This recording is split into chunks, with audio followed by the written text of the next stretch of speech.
warahmatullahi wabarakatuh. Waalaikumsalam warahmatullahi wabarakatuh. Alhamdulillahilladzi awsana bil i'tisami wal ittihadi bihablillahil matin. Asyhadu an la ilaha illallah wahdahu la syarika lah, al-malikul haqqul mubin, wa asyhadu anna sayyidana Muhammadan abduhu wa rasuluhu shadiqul wa'dil amin. Allahumma salli wa sallim wa barik ala sayyidina Muhammadin wa ala alihi wa ashabihi wa man tabi'ahu bi ihsanin ila yaumiddin wa ala man da'a ila Allah bi da'watihi wa jahada fi sabilillahi haqqa jihadihi wa ja'ala al-aqidata al-islamiyyata asasan li fikrati wal ahkam asy-syar'iyyata miqyasan li a'malihi wa masdaran li ahkamihi wa ba'd. Hadratul mukarramin, para kiai, para guru, para asatidzah yang dirahmati Allah Subhanahu wa taala, wabil khusus guru kita semua, Habibana Habib Umar Al-Atos, kemudian Kiai Fauzi. Semoga Allah Subhanahu wa taala senantiasa memanjangkan umur beliau, kita mendapatkan manfaat dari ilmu-ilmunya, dari keberadaannya. Semoga menjadi penyebab turunnya rahmat Allah Subhanahu wa taala. Amin ya Allah. Demikian juga para kiai, para asatidz yang mohon maaf tidak bisa Al-Fakir sebutkan satu persatu, mengingat Al-Fakir ini dari jauh ya. Dari Kebayoran Lama, Cipulir. Aslinya dari Jawa Barat, Majalengka. Tapi saya dekat di sini karena kerja saya di situ di Crown Palace, seberangnya Hotel Sofyan. Jadi sering ke sini juga sering, insya Allah. Alhamdulillah, hadratul mukarramin rahimakumullah. Mungkin berapa waktu saya? 10 menit, masya Allah. Dipotong mukadimah 4 menit, 30 menit. Tema saya menjadi orang luar biasa. Menjadi orang luar biasa. Saya mulai dari keberadaan kita manusia secara fisikal ya. Secara fisik manusia ini sebenarnya tidak ada apa-apanya. Kita ini gak penting banget manusia. Para ilmuwan telah menyatakan bahwasanya bumi yang kita pijak, bumi yang kita hidup di sini di dalamnya itu hanya sebesar sebutir debu di jalanan. Adakah di antara kita yang sudah pernah melihat sebutir debu? Paling kita melihat kepulan debu, mungkin jumlahnya jutaan butir gitu. Kalau yang sebutir itu kayaknya rada susah, kecuali mungkin pakai mikroskop.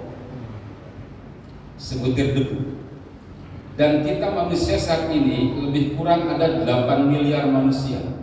Jadi kurang lebih besarnya kita itu sebutir debu dibelah 8 miliar. Kebayang kecilnya ya. Kebayang banget kecilnya kita itu.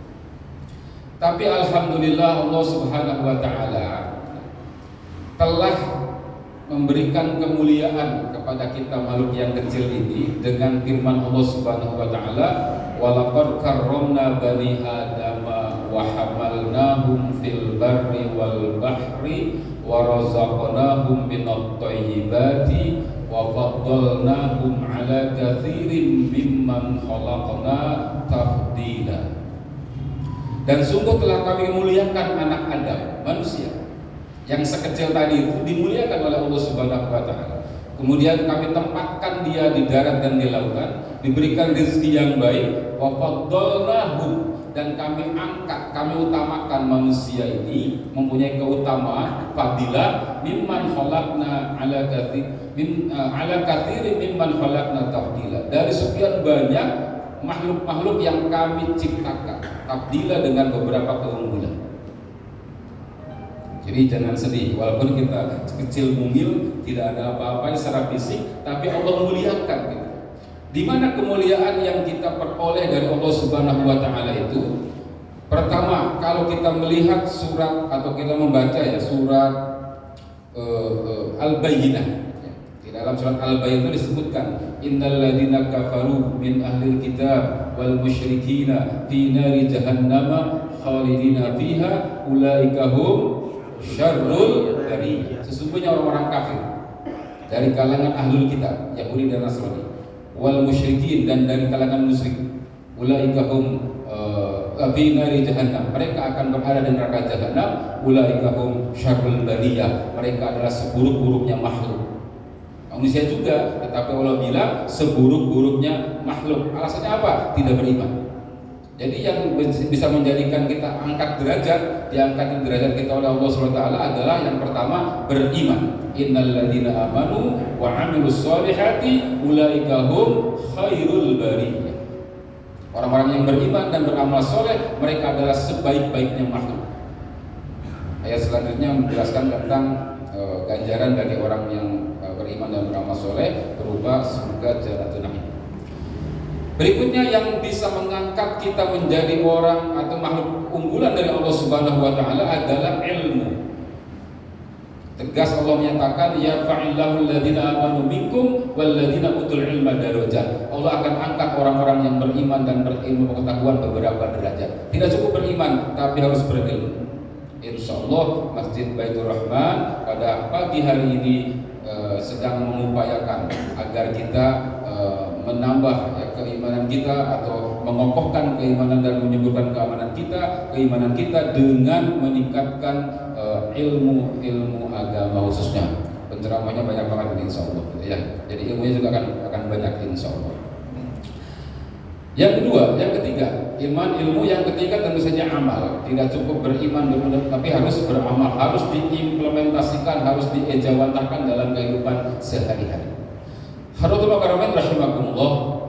Kembali kepada tema ini karena singkat saya akan percepat.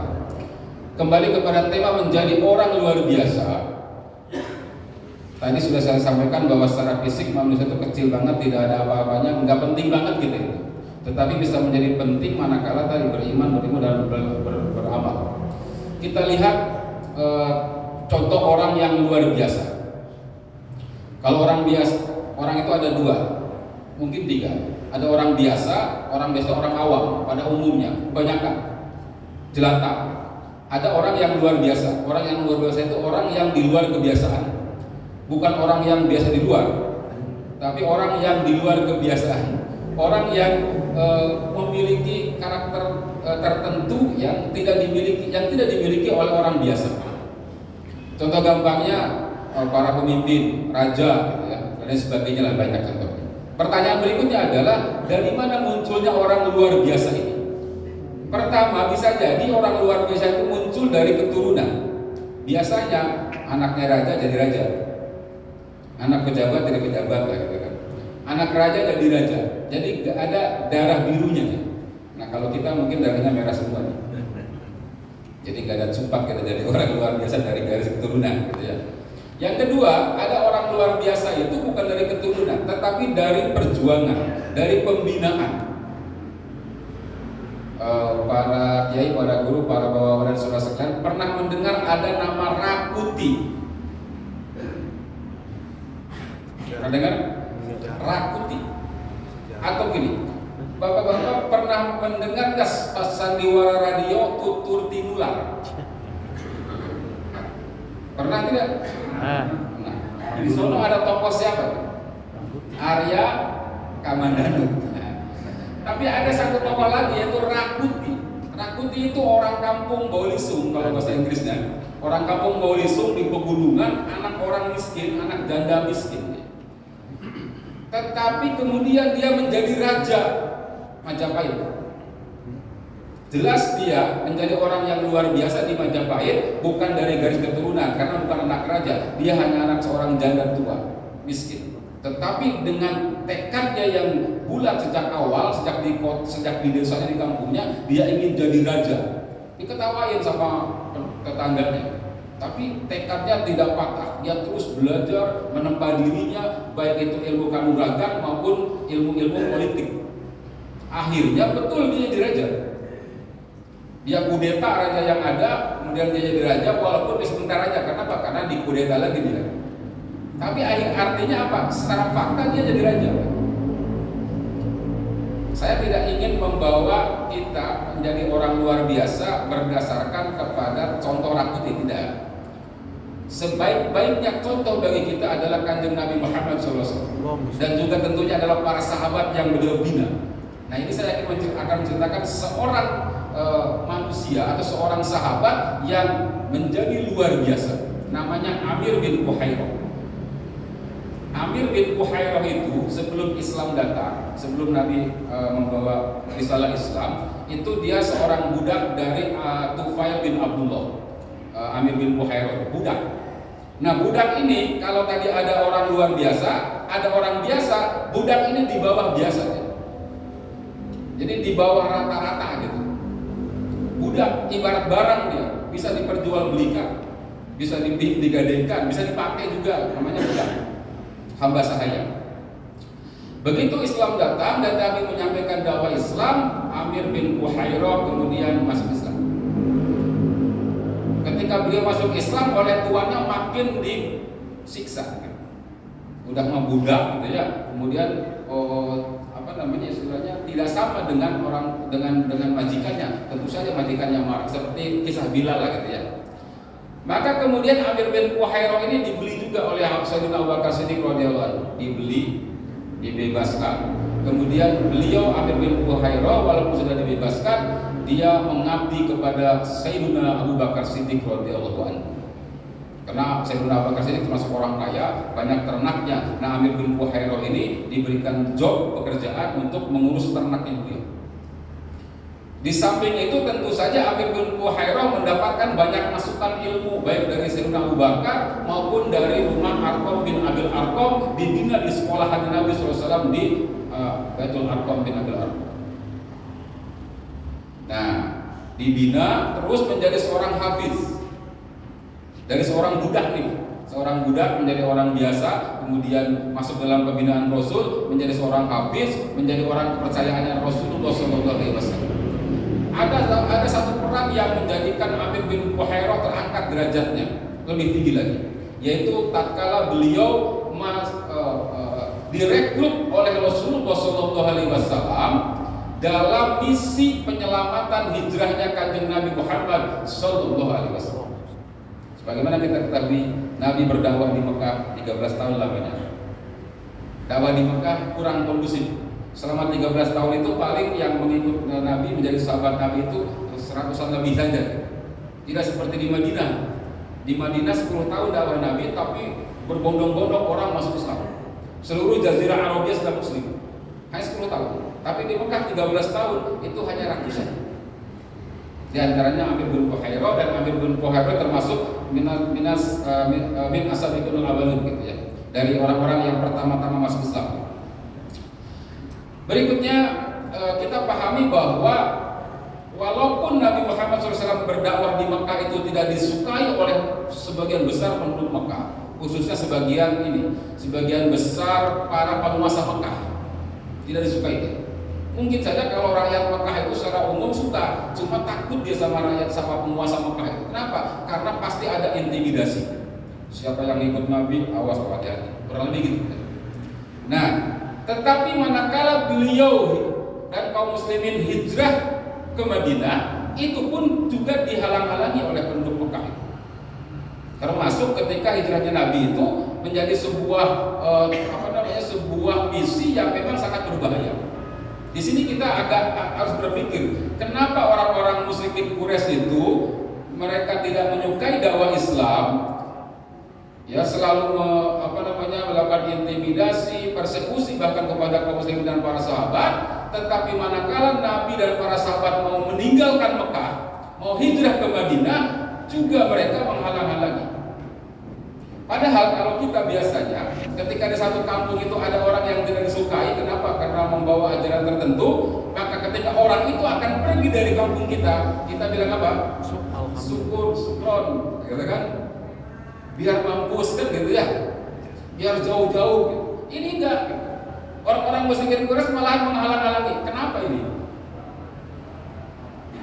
Nah, ini kajian politik. Tadi Pak Kiai suruh saya bahas politik dikit. Ini kajian politik. Jadi orang-orang musyrikin Quraisy itu tahu betul kalau Nabi SAW sampai di Madinah dan bergaul berinteraksi dengan penduduk Madinah, maka Islam di sana akan menjadi sebuah kekuatan yang luar biasa. Dan kapan-kapan kekuatan Madinah itu akan datang ke Mekah, menggilas kekuatan orang-orang musyrikin Quraisy. Itu yang mereka pahami dan mereka pikirkan. Maka mereka berupaya bagaimana caranya agar Muhammad tidak nyampe ke Madinah. Maka pada malam hijrahnya Kanjeng Nabi, itu rumah Nabi dikepung. Insya Allah ini cerita sudah paham semua. Ya, akan saya singkat saja. Tapi alhamdulillah Nabi lolos malam itu. Jadi yang tahu hijrahnya Nabi dari Mekah ke Madinah hanya 6 orang. Satu, Sayyidina Ali bin Abi Thalib yang Nabi tugaskan untuk mengkamuflase para pemuda pendekar Mekah waktu itu yang sedang menutup rumah Nabi. Sayyidina Ali bin Abi Thalib tidur di ranjangnya Nabi. Nabi keluar tidak kelihatan. Sayyidina Ali tahu betul resiko yang akan didapatkan ketika beliau menggantikan Rasulullah SAW pada saat malam yang genting. Itu yang pertama, Ali bin Abi Thalib yang tahu. Yang kedua, Sayyidina Abu Bakar Siddiq radhiyallahu anhu. Beliau mendampingi Rasulullah SAW dari rumah Sayyidina Abu Bakar sampai ke Gua Thur, bahkan dari Gua Thur sampai ke Madinah. Sayyidina Abu Bakar. Yang ketiga yang tahu hijrahnya Rasul dan masuk dalam tim penyelamatan misi ini adalah Asma bintu Abu Bakar. Asma bintu Abu Bakar, orang wanita. Tugasnya apa? Tugasnya adalah mensuplai makanan, minuman. Ketika Nabi di Gua Thur 3 hari, itu disuplai makanan dan minumannya oleh Sayyidatuna Asma bintu Abu Bakar. Titik keempat yang tahu ini adalah Abdullah bin Abu Bakar. Abdullah putranya Abu Bakar. Tugasnya apa? Tugasnya menjaga telik sandi. Telik sandi apa? Intel. Telik sandi itu intel, nguping, jadi cak-cak bodas. Maksudnya apa? Beliau ditugaskan oleh Nabi SAW untuk menguping, mendengar cerita, mendengar rencana apa saja yang akan dilakukan oleh tokoh-tokoh musyrikin terkait dengan keberangkatan Nabi hijrah. Kemana saja mereka akan mengejar Nabi. Nah, itu informasi seperti itu dikuping oleh Abdullah bin Abu Bakar. Sore harinya kemudian distorkan info itu kepada Kanjeng Nabi Muhammad di Gua Thur. Jadi Abdullah dan Asma bintu Abu Bakar ini setiap hari mundar-mandir dari Mekah ke Gua Thur. Gua Thur itu di mana? Kalau ini Mekah, Madinah di atas di utara, Gua Thur di selatan. Jadi Nabi itu begitu hijrah itu tidak langsung ke atas, tidak langsung ke Madinah gitu. Nabi membuat strategi langsir dulu kalau bahasa keretanya.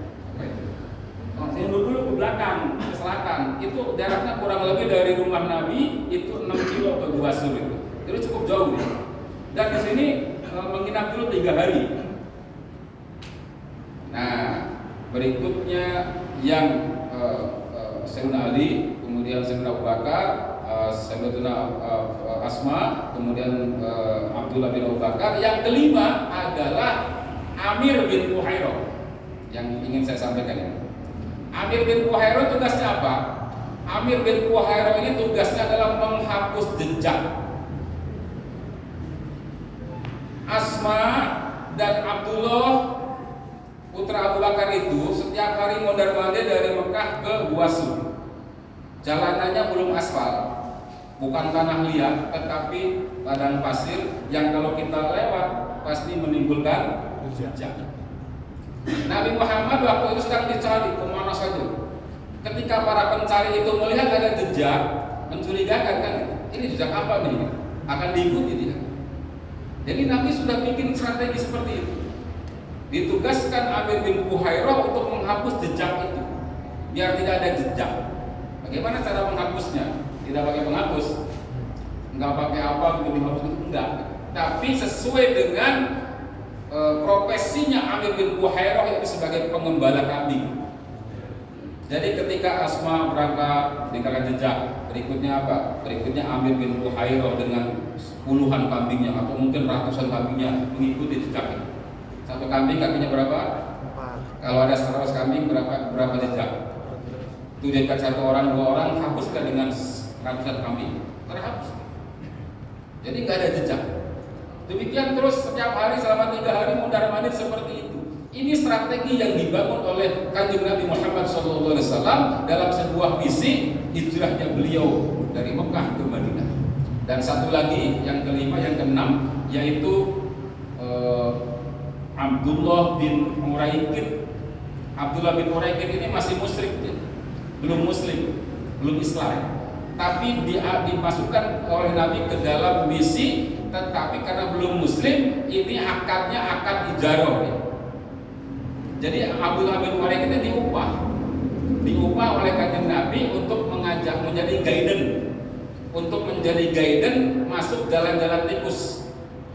Karena dia ahli, orang gunung, ahli mencari jalan tikus yang kira-kira jalan bukan biasa, yang kira-kira tidak akan ketemu oleh para pengejar. Nah, kami percaya kalau dia kemudian diupah. Nah, ini juga bisa menjadi dalil kita bisa berinteraksi secara ijarah, kontrak kerja dengan orang-orang non-muslim. Jadi kita bekerja kepada orang non-muslim boleh hukumnya. Atau sebaliknya orang non-muslim bekerja kepada kita juga boleh. Kenapa? Karena Nabi pernah mengupah, mempekerjakan seorang muslim untuk perjalanan dakwah ini. Luar biasa, ya. Nah, yang ingin saya sampaikan adalah, mohon maaf kalau lewat sedikit lagi ya. Belum tuntas, belum nyampe kepada tema tadi. Mohon maaf, Habib. Yang ingin saya sampaikan adalah Amir bin Fuhairah ini. Beliau itu dari seorang budak, kemudian menjadi orang biasa, kemudian menjadi orang luar biasa. Apa luar biasanya? Luar biasanya Amir bin Fuhairah ini telah diangkat oleh Nabi masuk ke dalam tim kecil penyelamatan misi hijrahnya beliau. Yang dapat kita bayangkan kalau Nabi tidak sampai hijrah ke Madinah, Masya Allah. Kita ini mungkin belum di sini atau tidak di sini sekarang. Tapi dengan hijrahnya Nabi ke Madinah dan selamat, itu kita bisa di sini bermuajahah, berkenalan, bersahabat. Dan salah satu peran yang ada di sana adalah perannya Amir bin Fuhairah. Nabi begitu percaya sama Amir bin Fuhairah. Tidak mungkin Nabi itu merekrut 6 orang tim kecil itu dalam misi penyelamatan beliau kalau beliau tidak percaya betul sama enam orang itu. Jadi Amir bin Fuhairah termasuk orang yang sangat dipercaya oleh Nabi SAW. Padahal sebelumnya apa? Beliau adalah budak, hamba saya. Berbeda dengan Sayyidina Abu Bakar Siddiq. Sayyidina Abu Bakar Siddiq itu sebelum Islam pun dia orang besar, orang kaya, terhormat, bangsawan. Demikian juga putra putrinya. Tetapi Amir bin Fuhairah ini budak. Apa yang menyebabkan Amir bin Fuhairah dari orang luar biasa, dari orang biasa, bahkan di bawah biasa menjadi orang luar biasa? Nah, ini yang perlu kita teladani. Ternyata yang menyebabkan itu adalah pertama iman, kemudian ilmu dan amal. Ilmunya bukan sembarang ilmu, tetapi ilmunya didapat dari Kanjeng Rasulullah SAW, dari para sahabat yang mulia dalam pembinaan Baitul Arqam bin Abil Arqam. Ilmunya adalah Al-Quran, ilmunya adalah Sunnah Rasulullah SAW, tidak mengambil ilmu-ilmu yang lainnya. Wallahu a'lam bishawab. Hadani Allah wa iyyakum ajma'in. Wassalamualaikum warahmatullahi wabarakatuh.